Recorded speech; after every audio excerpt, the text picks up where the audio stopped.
Hi, this is Elizabeth Hanawalt, and I'm a dietitian, diabetes educator, and I have had some questions about, the differences between pre-diabetes and diabetes, and so I'm going to give y'all just a smidge of what the differences are. So, pre-diabetes is a term that's now used instead of borderline diabetes to, tell that somebody's got higher blood sugars than they should be, but they're not high enough to be diagnosed diabetic. So what is normal? What's normal blood sugar? Well, if your A1C, which is 3-month average blood sugar, if that is below 5.6, then that's normal. Once it gets to 5.6 and up, then you can categorize somebody as pre-diabetic. So in blood sugar terms, you don't want a blood sugar above 125. Now, that has changed, and you might run into people that go, well, my doctor said it was 140. Well, it used to be 140. It's 125 now. So if you end up with a blood sugar of 137, then that could be, a diagnosis of type 2 diabetes. But if it's under 125, then you're pre-diabetic. So what predisposes somebody to pre-diabetes?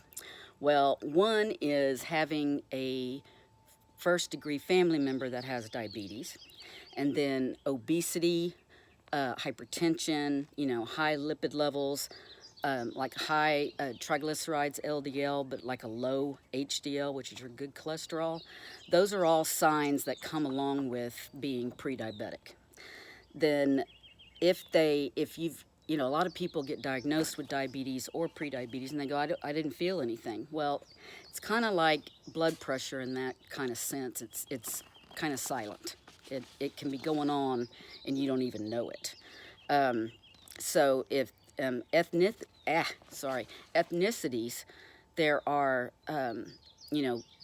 Pacific Islanders,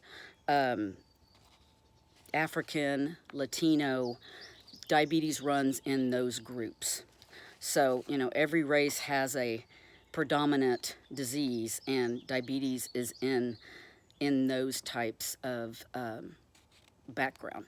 So if you've got relatives in that, background, then, you might, it's not that you have to get tested, but just be aware that at some point, it'd be good for you to go get tests, such as like annual exams and things like that. That would be a good thing to make sure you do. Hypertension goes along with it. If you're a woman with polycystic ovarian syndrome, if you're physically inactive, that will do it, help along with all of this.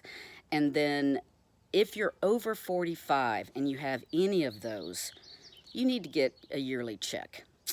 Anyone with pre-diabetes needs to be checked pretty often, maybe once a year, twice a year, to see that it hasn't gone to diabetes, type 2 diabetes.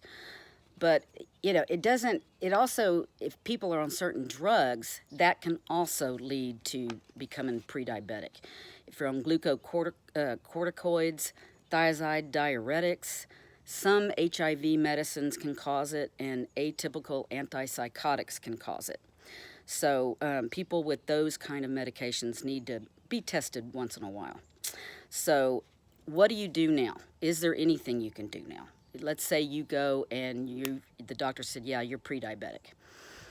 This is the time when you can do the most good, meaning weight loss, getting active again, substituting, like a lot of the saturated fat in your diet, put unsaturated instead, because this can also be a heart condition. So if you lose weight, then that makes it easier for your body to deal with the blood glucose that you've got.